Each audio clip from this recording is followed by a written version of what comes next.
Good morning बच्चों। तो स्वागत है आपका जागृति की ऑनलाइन प्लेटफॉर्म क्लासेस में। और आज अपने 11th क्लास एटॉमिक स्ट्रक्चर परमाणु संरचना का दूसरा भाग करने जा रहे हैं। कल अपने पढ़ा था इलेक्ट्रॉन की खोज, जिसे बोलते हैं अपने कैथोड किरण प्रयोग।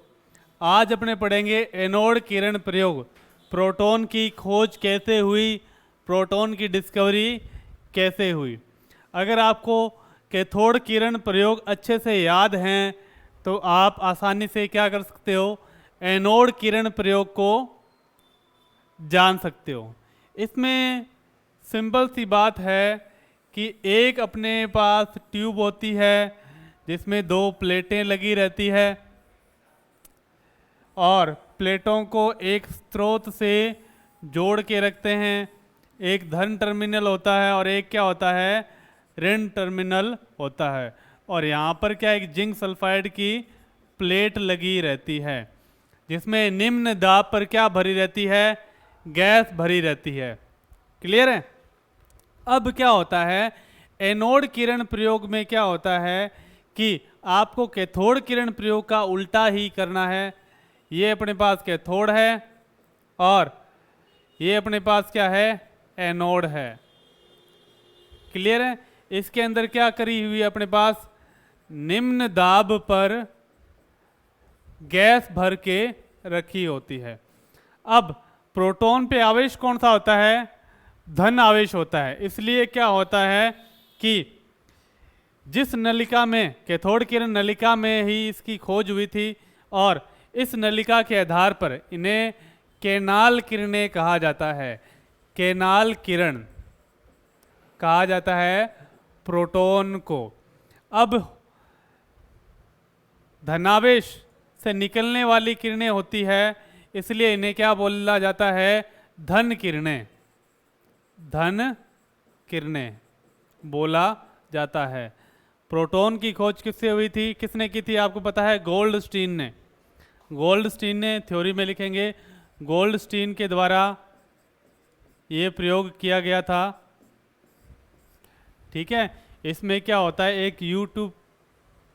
इसमें एक यूट्यूब नुमा नलिका होती है जिसके अंदर दो प्लेटें लगी रहती है और जिसमें धन किरणें निकल करके इस पर टकराती है, कैथोड पे टकराती है। इसलिए इन्हें क्या बोला जाता है, केनाल रेज बोला जाता है या एनोड किरणें बोला जाता है। अब नेक्स्ट पॉइंट की तरफ, इसके गुण, एनोड किरणों के गुण। एनोड किरणों के गुण, पहला गुण ये होता है कि एनोड किरणें गैस की प्रकृति पर निर्भर करती है। एनोड किरणें गैस की प्रकृति पर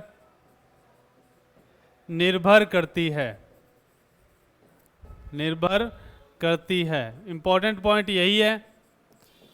मान लो आपके पास हाइड्रोजन है और हाइड्रोजन में से तो इस बार जो आपके पास प्रोटॉन आया वो कौन सा होता है, हाइड्रोजन, और इसका एक इलेक्ट्रॉन निकला। ठीक है। जैसे ही आप हीलियम गैस लोगे तो हीलियम से कौन सा बनेगा, He+2 और दो इलेक्ट्रॉन।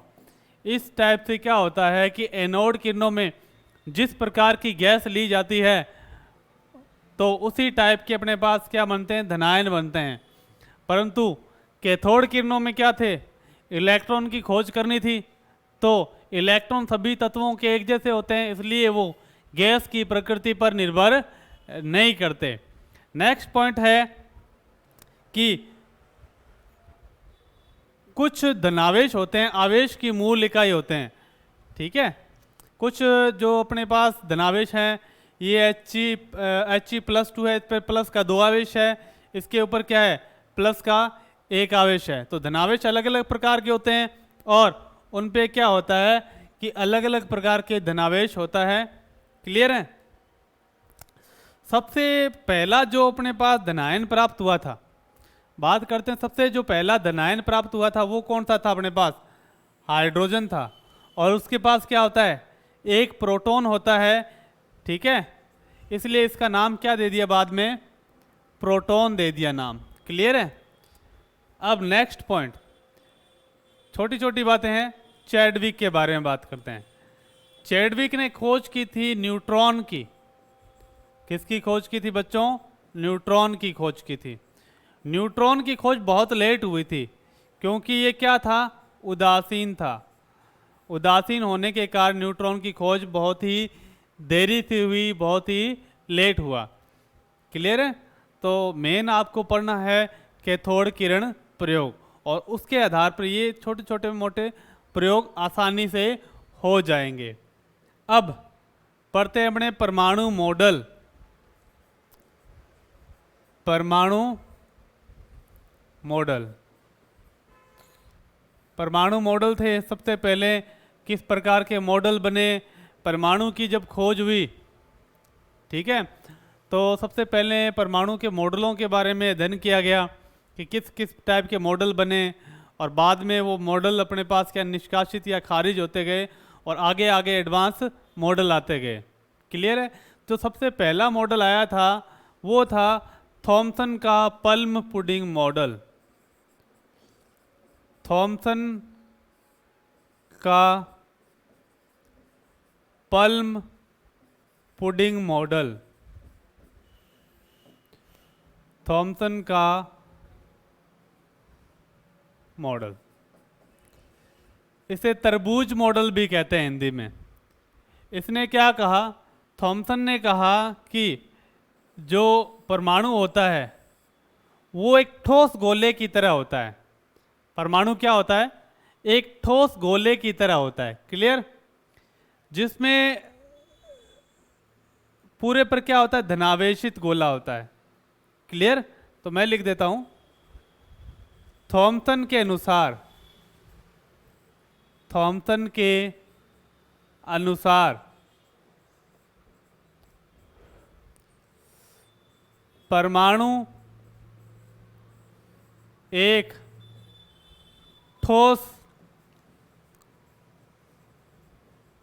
धनावेशित गोला है। परमाणु एक ठोस धनावेशित गोला है, यानी ये जो है तरबूज के जैसा है।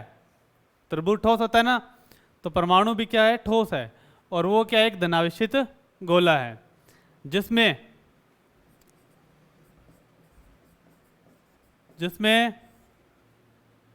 ऋणावेश बिखरा रहता है,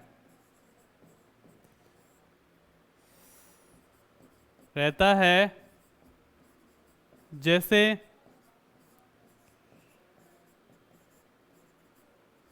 तरबूज में बीज धसे रहते हैं। तरबूज में बीज धसे रहते हैं, ये इस टाइप से। तरबूज में जैसे बीज रहते हैं ना, वैसे इसके अंदर इलेक्ट्रॉन धसे हुए रहते हैं। क्लियर। ये सबसे पहला मॉडल था परमाणु की संरचना को समझने के लिए। क्लियर है। उस टाइम क्या है कि प्रोटॉन वगैरह और इलेक्ट्रॉन इनकी खोज नहीं हुई थी, ठीक है, इसलिए उसने ये मॉडल दिया, और बाद में ये खारिज हो गया था, उसकी कुछ कमियां थी, वो भी पढ़ेंगे। तो एक बार दोबारा रिपीट कर लेते हैं। थॉमसन के पल्म पुडिंग मॉडल के अनुसार परमाणु एक धनावेशित गोला है, पूरे पर धनावेश है, जिसके अंदर क्या है, इलेक्ट्रॉन धसे हुए रहते हैं, ठीक है, जैसे तरबूज में बीज धसे हुए रहते हैं। क्लियर है। अब देखो इसकी कमियां क्या थी। कमियां,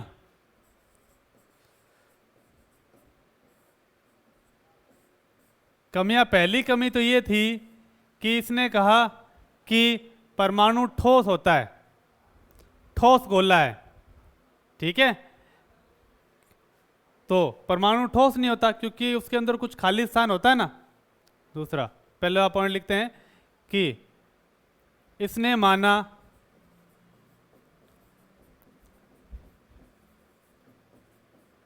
परमाणु ठोस है। परंतु परमाणु में कुछ खाली स्थान होता है।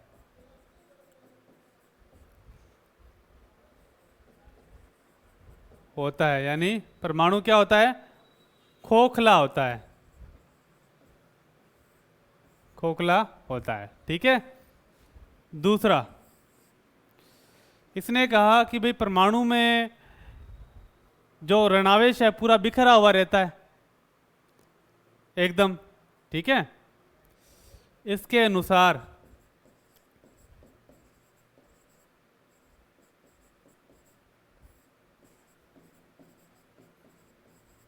परमाणु में ऋणावेश बिखरा हुआ रहता है।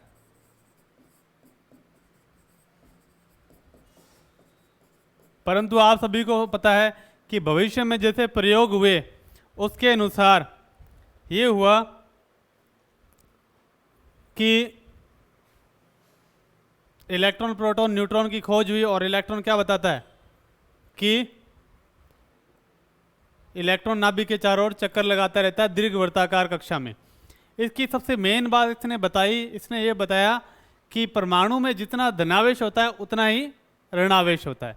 इसकी सबसे बड़ी जो उपलब्धि थी इस मॉडल की वो ये थी कि परमाणु में जितना धनावेश होता है उतना ही क्या होता है? ऋणावेश होता है। क्लियर? ठीक है। अब अपने पढ़ेंगे रदरफोर्ड मॉडल।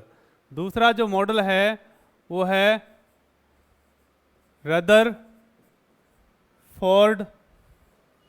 मॉडल, जिसे बोलते हैं रदरफोर्ड का स्वर्ण पत्र प्रयोग। ये प्रयोग बहुत ही महत्वपूर्ण होता है। ये क्या हुआ? एक्सीडेंटली खोज किसी और चीज की कर रहा था और हो गई किसी और चीज की खोज। रदरफोर्ड ने क्या किया?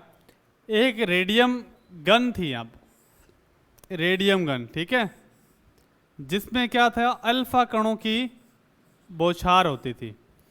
अल्फा कण क्या है? हीलियम के ऊपर +2 आवेश लगा दो। ठीक है। द्विधनावेशित हीलियम कण क्या कहलाते हैं? अल्फा कण कहलाते हैं। अल्फा कणों पर क्या हो? +2 आवेश। तो द्विधनावेशित हीलियम क्या कहलाते हैं? अल्फा कण। और उस पर साइड में क्या हुआ कि ये एक ठीक है, ये एक धातु की पतली प्लेट थी, लेके जा रहा था वो। ठीक है। ये गोल्ड की प्लेट थी, गोल्ड फॉयल थी। क्लियर है बच्चों? गोल्ड फॉयल वो लेके जा रहा था और ठीक है, उसने उसमें देखा कि जैसे ही रेडियम गन से अल्फा कणों की बौछार हुई तो वो अल्फा कण प्लेट से टकराकर, यहां पर एक जिंक सल्फाइड की प्लेट पड़ी थी, टकराकर अलग अलग दिशा में चले गए। कोई इधर चला गया, कोई इधर चला गया। ठीक है। और कुछ कण टकरा के वापस भी चले गए। ठीक है, ये हिसाब से। और कुछ कण टकरा के, और जो वापस चलने वाले थे उसको मैं अलग दिखा देता हूँ, ये वापस 180 डिग्री पर चले गए। क्लियर है? तो इसमें पहले थ्योरी लिखेंगे, फिर अपने बढ़िया तरीके से इसे समझेंगे। तो थ्योरी में अपने को ये लिखना है कि इस मॉडल में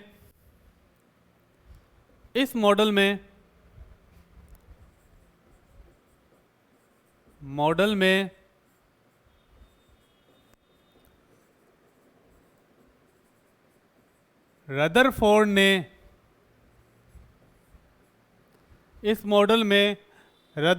ने स्वर्ण की पतली प्लेट पर अल्फा कणों की बौछार की।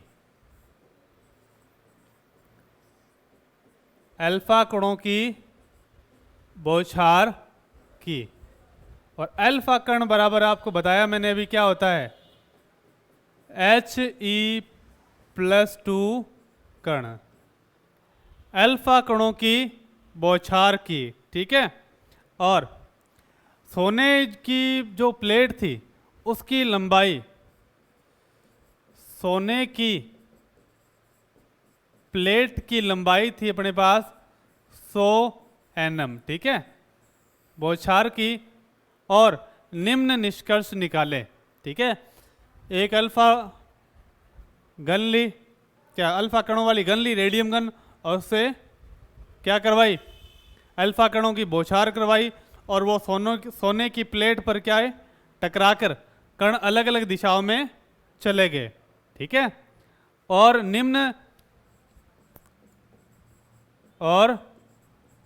निम्न प्रेक्षण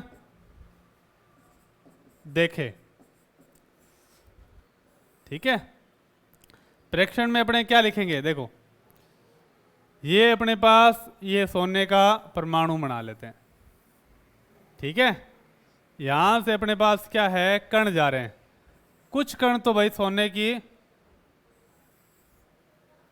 प्लेट में से टकराकर सीधे निकल गए। तो पहला निष्कर्ष क्या हो गया, पहला निष्कर्ष ये हो गया कि कुछ कण, कुछ नहीं अधिकतर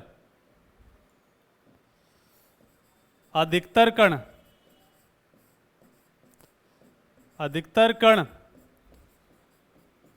सोने की पतली प्लेट से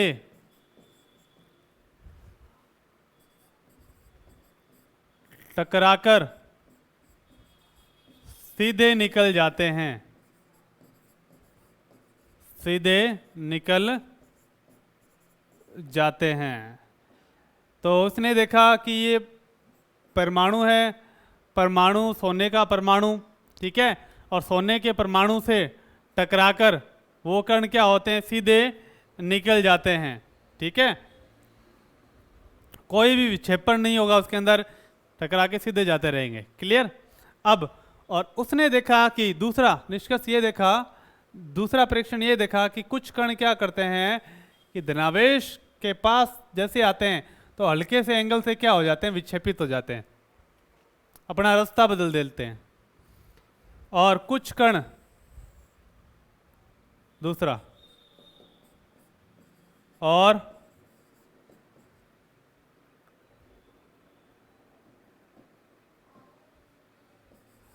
कुछ कण थोड़े से कोण पर विक्षेपित हो जाते हैं,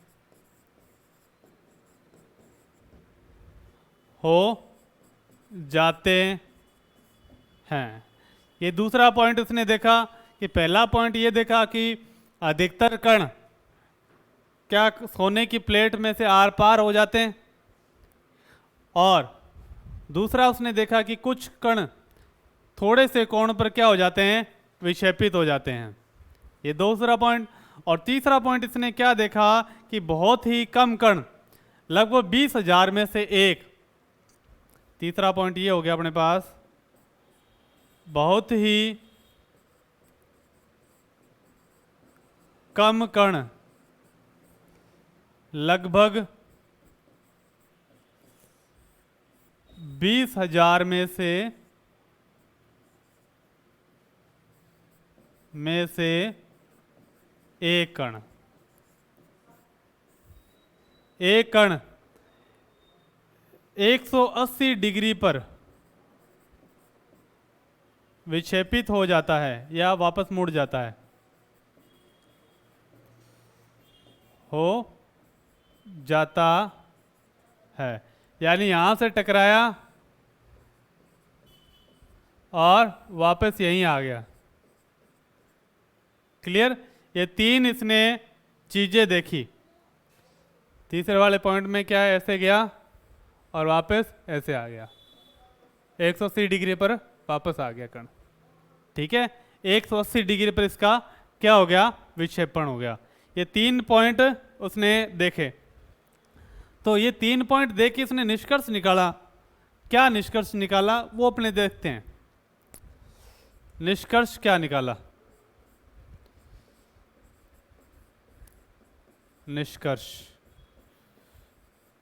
निष्कर्ष क्या है कि अगर आप देखते हो कि कोई आपके पास परमाणु है और उसमें से ज़्यादातर कण परमाणु में से आर पार निकल जाए, इसका मतलब क्या है, वो खोखला होगा। क्लियर? तो प्रथम निष्कर्ष से, प्रथम प्रेक्षण से रदरफोर्ड ने बताया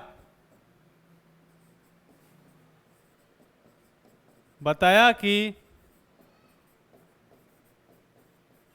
परमाणु का अधिकांश भाग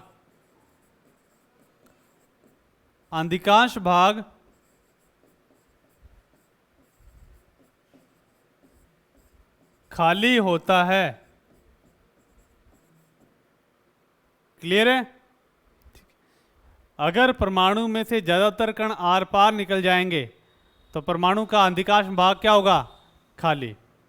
और दूसरा इसने जो परीक्षण देखा था, उसने देखा था कि सोने के पत्र पर जैसे ही अल्फा कण टकराते हैं तो कुछ अल्फा कण क्या करते हैं, अपने दिशा से विचलित हो जाते हैं और जाके जिंक सल्फाइड स्क्रीन पर टकराते हैं। जैसे ही जिंक सल्फाइड स्क्रीन पे टकराएंगे तो क्या होगा, वहां पर चमक उत्पन्न होगी। इससे उसने क्या निष्कर्ष निकाला, तो उसने देखा कि यह जो विक्षेपण हुआ वो धनावेश के कारण हुआ, और धनावेश ही धनावेश को क्या करता है, प्रतिकर्षित करता है। क्योंकि हीलियम पर क्या होता है, प्लस का 2 आवेश होता है, ये अपने पास अल्फा कण है। ठीक है, इसके अनुसार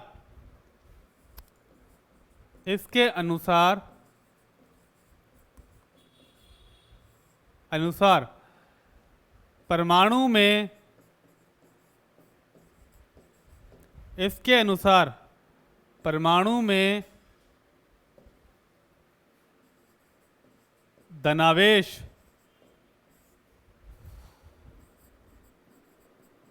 समान रूप से बटा हुआ नहीं रहता है। इसके अनुसार परमाणु में धनावेश समान रूप से बटा हुआ नहीं रहता है। मतलब क्या हुआ, देखो ध्यान से, ये है कि कुछ कण क्या हुआ, जैसे नाभिक के पास से गुजरे तो कुछ एंगल से क्या हो गए, विक्षेपित हो गए। इसका मतलब धनावेश सभी जगह नहीं है। ठीक है, वो किसी एक छोटी सी जगह पर केंद्रित हुआ है। ठीक है, तो ये छोटी सी जगह ये है, तो वह यानी धनावेश कुछ छोटी सी जगह पर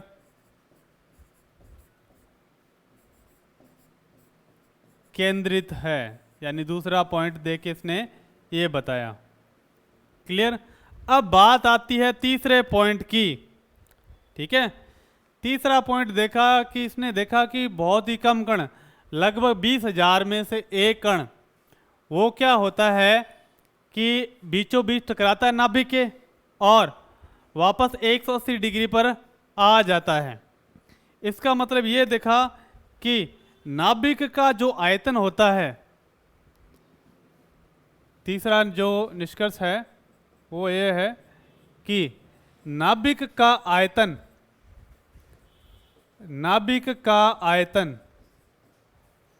परमाणु के आयतन की तुलना में, परमाणु के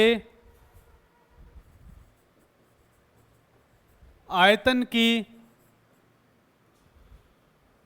तुलना में बहुत कम होता है, बहुत कम होता है। परमाणु में जो नाभिक होता है, नाभिक का आयतन क्या होता है, बहुत ही कम होता है। जैसे मान लो एक बहुत बड़ा फुटबॉल का स्टेडियम है, ठीक है, बहुत बड़ा स्टेडियम है, उसके बीचों बीच जाके मैंने एक छोटी सी बॉल रख दी, तो वो बॉल मेरे लिए क्या है, नाभिक है, और वो पूरा स्टेडियम मेरे लिए क्या है, एक परमाणु है। ठीक है, इसके अनुसार जो परमाणु की त्रिज्या होती है, की त्रिज्या होती है वो 10⁻⁻10 मीटर। क्लियर। और नाभिक की जो त्रिज्या होती है वो होती है 10⁻⁻15 मीटर। ये दो चीजें अपने को क्या है, याद रखनी है बहुत ही आसानी से अपने को। इसके अब इसने तो ये पढ़ लिया, ये सारे कुछ पॉइंट दिए, पहले तो उसने प्रेक्षण किया, फिर निष्कर्ष निकाला, अब इसने क्या क्या चीजें दी। तो नाभिक के बारे में बताया, प्रोटॉन के बारे में बताया, कक्षा के बारे में बताया, तो वो कुछ चीजें हैं जो रदरफोर्ड मॉडल के अनुसार दी गई। तो लिखेंगे अपने, रदरफोर्ड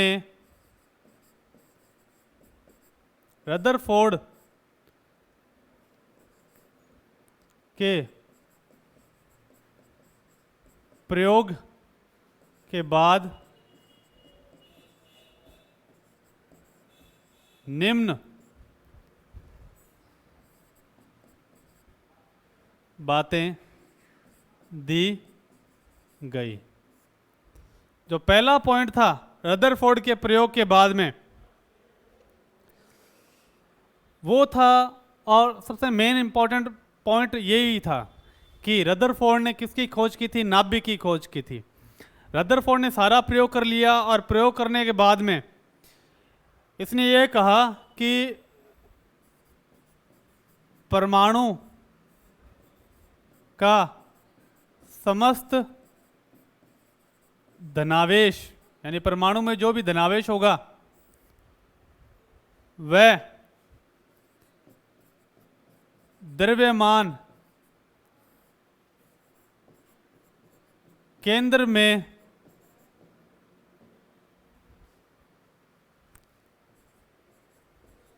में रहता है। किसके, परमाणु के केंद्र में रहता है, जिसे क्या बोलते हैं, नाभिक, जिसे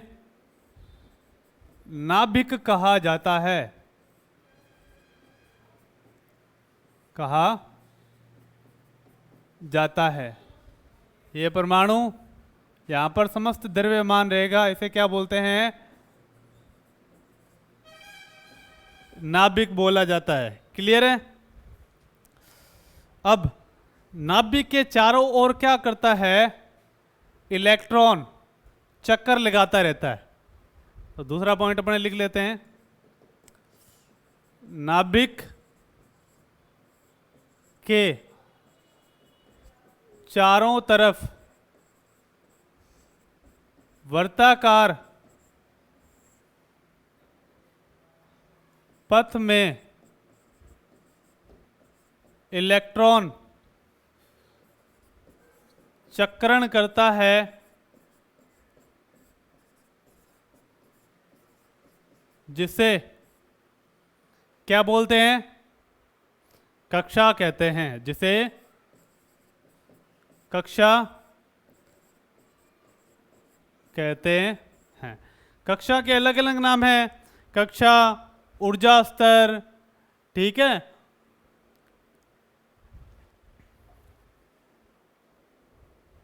तो आज का जो अपना टॉपिक है इसे आज अपने यहीं ख़त्म करेंगे। कल अपने स्टार्ट करने वाले हैं कुछ मेन पॉइंट और इसके दोष। कल अपने जो टॉपिक स्टार्ट करेंगे वो है रदरफोर्ड मॉडल के दोष, और फिर उसके बाद में कुछ छोटी छोटी बातें पढ़ेंगे और चैप्टर को आगे अपने लेते हुए बढ़िया तरीके से जाएंगे। क्योंकि अगले जो टॉपिक को अपने जो स्टार्ट करने वाले हैं क्योंकि अगला जो अपना टॉपिक जो स्टार्ट होगा वो निर्भर करता है रदरफोर्ड के दोषों के ऊपर। इसलिए आज अपने पढ़ा थॉमसन मॉडल, एनोड किरणों की खोज, ठीक है, रदरफोर्ड मॉडल, और इसके द्वारा जो जो बातें सामने आई थी, क्लियर है। और इसके दोष से हमने कल स्टार्ट करेंगे, ठीक है बच्चों। और तब तक के लिए जुड़े रहिए और लगातार हमारे जागृति ऑनलाइन प्लेटफॉर्म के साथ टच में रहिए। तब तक के लिए थैंक यू।